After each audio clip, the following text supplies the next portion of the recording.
साथियों ए to Z classes में आपका स्वागत है। और आज हम लोग केबीएस के एक नए टॉपिक के साथ मिलेंगे जिसका नाम है विकास का क्षेत्र। आपको दिखाई दे रहा होगा ऑन स्क्रीन पे विकास का क्षेत्र। जो विकास के जो क्षेत्र होते हैं, कौन कौन से क्षेत्र हो सकते हैं जिसमें बालक का विकास, किस तरह से विकास, कौन कौन से टॉपिक हो सकते हैं जिसमें बालक का बहुत बेहतर ढंग से विकास समाहित होता है। हम उन सारी चीज़ों को आज जानेंगे एक एक करके। उसके लिए सबसे पहले जितने लोगों ने हमारे चैनल को सब्सक्राइब नहीं किया वो चैनल को सब्सक्राइब करें, लाइक करें और अधिक से अधिक लोगों तक शेयर करें। ठीक, तो अब बात करते हैं जो विकास का पहला क्षेत्र है। ठीक, विकास का जो पहला क्षेत्र है वो है शारीरिक विकास। शारीरिक विकास, शारीरिक विकास से आप क्या समझते हैं भाई? सबसे पहले विकास के क्षेत्र में हमको क्या करना है? शारीरिक विकास। शारीरिक विकास में क्या करेंगे भाई? हम ये ध्यान देंगे कि हम बालक के स्वास्थ्य पे ध्यान देंगे, उसके पोषण पे ध्यान देंगे, उसके खेल कूद की व्यवस्था बनाएंगे, उसके कार्यों को करने के लिए उस तरह के इंस्ट्रूमेंटल यानी उस तरह के उपकरणों की व्यवस्था करेंगे, जिस पौष्टिक जो भोजन है उसकी व्यवस्था करेंगे, विटामिन चीज़ों की व्यवस्था करेंगे जिससे उसका पालन पोषण ठीक ढंग से हो सके, जिससे उसका शारीरिक विकास कहीं से भी विसंगति ना हो, उसके शारीरिक विकास में ज़्यादा से ज़्यादा उसको लाभ मिल सके। तो अब शारीरिक जब विकास होगा तो जाहिर सी बात है उसका जो मस्तिष्क है, अरस्तु ने एक कोटेशन में कहा स्वस्थ मन, जो स्वस्थ मन होता है उसी के स्वस्थ मन के अंदर मस्तिष्क में निवास करता है। ठीक, स्वस्थ मन के अंदर ही स्वस्थ मस्तिष्क का निर्माण होता है। तो क्या होता है भाई, ये जब स्वस्थ मन रहेगा, आपका मस्तिष्क बड़ा अच्छा कार्य करेगा तो आप कोई भी कार्य करेंगे। अगर कहीं आप वीकली महसूस करते हैं, कमज़ोर अपने आप को महसूस करते हैं, तो क्या होता है भाई कि वो कार्य करने में आपको मन नहीं लगता। जैसे कोई काम कर रहे हैं, बुखार आपको आ जाता है तो आप कहते हैं भाई बुखार है, काम करने का मन नहीं कर रहा है। तो कुछ भी इस तरह की, तो हम शरीर को इस तरह से फिट करके रखते हैं जिससे हमारा हर एक कार्य करने में बड़ा मन लगे। ठीक, दूसरा है संज्ञानात्मक विकास। संज्ञानात्मक विकास, संज्ञानात्मक विकास क्या होता है भाई? संज्ञान, हम किसी चीज के बारे में कुछ न कुछ थोड़ा बहुत जानते रहते हैं। ठीक, जैसे ये मार्कर है, इस पे लिखने का काम आता है, लेकिन ये मार्कर बना कैसे, किन किन चीज़ों की ज़रूरत पड़ी तब जाके मार्कर बना। लेकिन हम बस इतना ही जानते हैं कि ये मार्कर है, मार्कर को वाइट जो बोर्ड पीछे दिखाई दे रहा है आपको, उस पे लिखने के काम आता है, लेकिन इसका निर्माण किस तरह से होता है इसके बारे में बहुत सारे लोग नहीं जानते हैं। तो इससे एक संज्ञान में है ना कि ये मार्कर है, इसका प्रयोग लिखने में आता, लेकिन इसका प्रयोग नहीं जानते हैं कि इसके किस किस तरह से चीज़ों को जुगाड़ करके, व्यवस्था करके इस पेन का निर्माण किया गया है। तो ये सारी चीज़ों की जब हम डिटेल में व्याख्या करते हैं तो एक चीज़ निकल के आती है कि कोई एक समस्या मिलती है कि यही एक समस्या है जिसको दूर कर लिया जाता है। यानी हम अपने संज्ञान के द्वारा, यानी हम अपने बुद्धि के द्वारा, हम अपने विवेक के द्वारा, हम अपने जो चीज़ हमारे तर्क के द्वारा, हम जो भी हमारे सामने समस्याएं होती हैं हम उन समस्याओं का समाधान कर लेते हैं। किसके माध्यम से? संज्ञानात्मक, यानी हम अचानक हमारे अंदर कोई सूझ डेवलपमेंट होती है और उस सूझ के द्वारा हम कार्य करते हैं। यानी हम पहले से कोई चीज़ें सोच के नहीं रखते हैं कि ये समस्या आएगी तो हमको ऐसे निपटना है। ये सोच के चलते हैं कि कोई भी समस्या आएगी, हम अपनी सूझ के द्वारा अचानक वो समस्या आपके सामने दिखती है और आप उस समस्या से कभी सोचे भी नहीं थे कि इस तरह की भी समस्या आएगी, तो आप अचानक उस समस्या का जब हल निकालते हैं तो वो संज्ञानात्मक विकास कहलाता है। ठीक, अगला है भावनात्मक व सामाजिक विकास। भावनात्मक व सामाजिक विकास, भावनात्मक और सामाजिक विकास क्या? हम किसी व्यक्ति के भावना के साथ जुड़ते हैं। कहते हैं ना, जो तुम सोच रहे हो वो चीज़ें मैं भी सोच रहा हूँ, तुम्हें दुख हो रहा है इस चीज़ का मैं पूरी तरह रियलाइज कर रहा हूँ, इस चीज़ के बारे में मुझे बिल्कुल पता है कि ये चीज़ें होती क्या है। इस तरह से जैसे कोई डॉक्टर के पास जाते हैं और डॉक्टर कोई दवा देते हैं, तो डॉक्टर जब दवा दे देते हैं, आप भी उसी बीमारी के लिए डॉक्टर के पास जाते हैं और डॉक्टर आपको भी वही दवा देते हैं, तो अगले वाले से कहते हैं कि यार दवा ये देखो इतनी कड़वी लगती है, तुम खाना देखना इसी तरह से लगेगा, क्योंकि मैंने उसका प्रयोग किया था। भावनात्मक, यहाँ पे आप भावनात्मक यानी एक आदमी उस प्रक्रिया से गुजर चुका होता है और अगला वाला उस प्रक्रिया से गुजरता है, तो दोनों के बीच क्या होता है, भावनात्मक संबंध बन जाता है कि ये चीज़ें देखो इसके साथ भी अब इसी तरह से होना है। तो ये भावनात्मक, हम बच्चों के साथ भावनात्मक रूप से जुड़ते हैं क्योंकि हमारा बचपन बीत चुका है, हम जानते हैं कि बचपन में किस किस तरह की समस्याएं आती हैं और अगर किन किन चीज़ों पर ध्यान दिया जाए तो बालक बहुत आगे बढ़ेगा। क्या आप भी खुद सोचते हैं कि ये कार्य किया गया होता हम बहुत आगे होते। और सामाजिक विकास, भाई इसमें कहा जाता है सहानुभूति, तदानुभूति, ये सारी चीज़ें एक सिंपैथी के माध्यम से कार्य चलते रहते हैं। हम समाज में रहते हैं, अपने बहुत सारे क्रियाकलाप करते हैं, रहते हैं, सुनते हैं, बोलते हैं, चलते हैं, अपनी बात कहते हैं, जो चाहें जिस तरह से हमको स्वतंत्रता मिली है उस स्वतंत्रता के रूप में हम अपने कार्यों को करते हैं, वो सामाजिक विकास कहलाता है। ठीक, अगला है नैतिक विकास। नैतिक विकास क्या होता है भाई?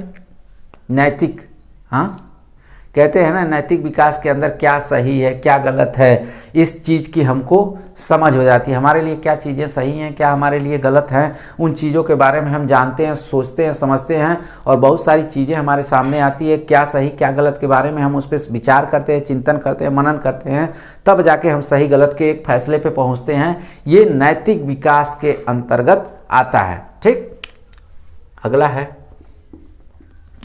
रचनात्मक विकास। रचनात्मक विकास का मतलब क्या हुआ? रचनात्मक मतलब क्या आप नया कर रहे हैं, क्या नया करने वाले हैं, क्या सोच रहे हैं। जैसे कुछ कल्पना करना, हम किसी चीज़ की कल्पना करते हैं कि अगर ये मार्कर है तो हम इसकी कल्पना कर रहे हैं कि अगर मार्कर व्हाइट बोर्ड पे चल रहा है तो क्या इसमें क्या चीज़ों का हम मिलावट करें, किस चीज़ों का इसमें प्रयोग करें कि ये दीवार पे भी जितना स्मूथ इस पे चल रहा है उसी तरह उतना ही स्मूथ इस सारे दीवार पे भी चले, और जिस तरह से इस पे मिट जा रहा है बड़ी आसानी के साथ एक कपड़े के साथ, दीवार पे भी उतनी आसानी के साथ मिट जाए। तो ये नवाचार हम उसमें करते हैं। जब हम नवाचार करते हैं, कुछ भी चीज़ों पे एक्सपेरिमेंट करते हैं, प्रयोग करते हैं और क्या है उसमें क्या जोड़ दिया जाए कि और बेहतर से बेहतर हो सकता है, इसके बारे में जब हम सोचते हैं और उस पर हम कार्य करते हैं तो वो रचनात्मक विकास कहलाता है। ठीक, यहाँ तक समझ में आया। अगला है छठा क्या है? अनुकूली विकास।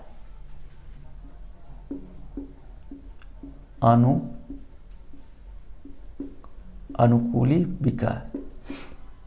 अनुकूली विकास का मतलब क्या होता है भाई? अनुकूली विकास, हम जिस परिवेश में रहते हैं हम अपनी देखभाल करते हैं, मतलब हम जिस परिवेश में रहते हैं उसके अनुसार ढल जाते हैं। जैसे ठंड आती है हमारे वहाँ तो हम गर्मी वाले जो कपड़े होते हैं उनको त्याग करते हैं और ठंड में जो पहनने वाले उलेन के कपड़े होते हैं हम उनको पहनना शुरू करते हैं, क्योंकि हमको ठंड से बचना है तो हमको गर्म कपड़े पहनने पड़ेंगे, गर्मी से बचाव करने वाले ठंड से बचाव करने वाले कपड़े पहनने ही पड़ेंगे। क्योंकि अगर हम उस वातावरण में रहते हैं जिस वातावरण में, तो उसके अनुकूल ही होना पड़ेगा। उसके लिए हमको स्वयं की देखभाल करनी होगी कि क्या हमारे लिए, हमको ठंड लग रही है तो हम ही महसूस करेंगे ना। तो अगर ठंड से बचाव के लिए एक अच्छा खासा स्वेटर मिल जाए, जैकेट मिल जाए, उससे बचाव हो सकता है तो हम महसूस करते हैं। लेकिन उससे भी ठंड न जाए तो हम कहते हैं कि नहीं भाई इससे नहीं जा रहा, थोड़ा हमको और बढ़िया वाला चाहिए जिससे हमको ठंड चली जाए। तो ये आप स्वयं की देखभाल करें। दैनिक जीवन में क्या कार्य हो रहे हैं इस चीज़ का भी हम अनुकूलन के माध्यम से कार्य करते हैं कि ठंडी जैसे ही ख़त्म होगी धीरे धीरे अब गर्मी आएगी। ठीक, गर्मी के बाद बरसात का नंबर आएगा। तो इस चीज़ों के बारे में हम इस सारी चीज़ें करते रहते हैं, सोचते रहते हैं, समझते रहते हैं, उसके बारे में हमको जानकारी होती है। ये इसको अनुकूली विकास कहते हैं। अनुकूली विकास में जिस तरह का पर्यावरण होता है हम उस पर्यावरण के अनुसार कार्य करते हैं, ये नहीं कि उस पर्यावरण के सीधा विपरीत कार्य करते हैं। ठीक, अगला है शैक्षिक विकास।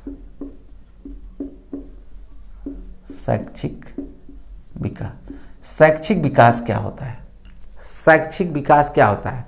इसमें कहा जाता है कि शैक्षिक विकास के अंतर्गत हमको सबसे पहले साक्षरता पर ध्यान देना होगा कि क्या साक्षरता है, सीखने के नए नए कौशलों पर हमको ध्यान देना होगा कि हम सीखेंगे, चलिए ठीक है, लेकिन किस टेक्निक से हम सीखेंगे कि जो हमारा ज्ञान हो वो उसमें अस्थायित्व हो और अधिक से अधिक ज्ञान का हम भंडारण कर सकें। तो उस चीज़ों को क्या हम किस तरह का कार्यों को करें जिससे हमारा ज्ञान अस्थायी रूप से बना रहे। तो शैक्षिक परिवेश में ऐसे बहुत सारी चीज़ें हैं जिसको हम मान के चलते हैं कि इस शैक्षिक परिवेश में ये कार्य होंगे तो बहुत ज़्यादा हम सफल माने जाएंगे। ठीक, तो हमको जितने भी शिक्षा के परिवेश में जितने भी कार्य होते हैं उन सारे कार्यों को हमको अपनाना पड़ेगा। ठीक, अगला है आध्यात्मिक विकास। आध्यात्मिक विकास क्या होता है भाई? आध्यात्मिक विकास मतलब कहा जाता है व्यक्ति के कुछ उसूल होते हैं, व्यक्ति के कुछ मूल्य होते हैं, व्यक्ति के कुछ सिद्धांत होते हैं, व्यक्ति अपने कार्यों को बड़े सैद्धांतिक ढंग से कार्य करता है। आध्यात्मिक का मतलब ये नहीं कि सीधा राम राम सीताराम चाहे अपने जो भी गॉड को आप प्रे करते हो उस गॉड में लीन हो जाना, नहीं। आपका व्यक्तिगत मूल्य क्या है, आपका सिद्धांत क्या है, आप किस तरह के नियमों का पालन कर रहे हैं। आप कहते हैं ना बड़ा सिद्धांतवादी वो व्यक्ति है, बड़ा ही आचरण उसका अच्छा है, ये किस रूप में कह रहे हैं?